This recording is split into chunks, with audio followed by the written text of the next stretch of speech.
রিজিক বাড়ানোর জন্য অনেক কিছু করা যায় আপু। সবচেয়ে ভালো এবং সবচেয়ে উত্তম হচ্ছে দিনের শুরু থেকে স্টার্ট করা, ফজর দিয়ে স্টার্ট করা। আমাদের রাসূল সাল্লাল্লাহু আলাইহি ওয়াসাল্লাম অনেক বলে গেছেন যে আমাদের জন্য দিনের বরকত হচ্ছে, মানে সবকিছুর বরকত হচ্ছে দিনের শুরু থেকে, মানে ফজরকে আমাদের জন্য বরকতময় করা হয়েছে। সূরা মানে কোরআনেও কিন্তু এইটা বলা হয়েছে যে দিনের শুরুকে মানে ফজরে আমাদের জন্য বরকত রাখা হয়েছে। আপনি ফজরের সময় উইঠা যে কোনো কাজ করবেন, দেখবেন আপনার কম সময় ওইটা শেষ হয়ে গেছে। ফজরের সময়টা অনেক দীর্ঘ থাকে। ওই সময়টা হচ্ছে আপনি যা করবেন আপনার দেখবেন কাজের মধ্যে বরকত চলে আসছে। আপনি যে কোনো কাজ করতে যান, আপনি ফজরের সময় ওঠেন, কাজটা হয়ে গেছে।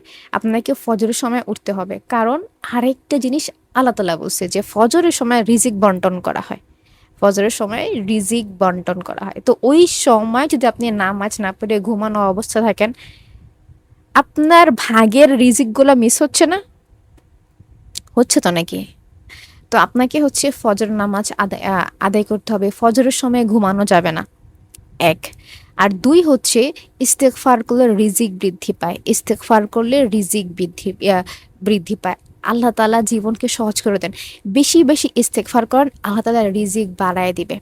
আরেকটা জিনিস আমি বলব, আল্লাহ তাআলা বলছে, "আমি তোমাকে যতটুকু রিজিক দিয়েছি, অতটুকু থেকে তুমি দান করো। আমি সেগুলো আরো বাড়ায় দিব।" তো আল্লাহ তাআলা আপনাকে যতটুকু রিজিক দিয়েছেন, ওইটা থেকে কিছু দান করার ট্রাই করেন, আল্লাহ তাআলা আপনাকে বাড়ায় দিবে। আরেকটা জিনিস আমি বলি, আত্মীয়তার সম্পর্ক রক্ষা করলে আল্লাহ তাআলা রিজিক বাড়ায় দেন। হ্যাঁ? আত্মীয়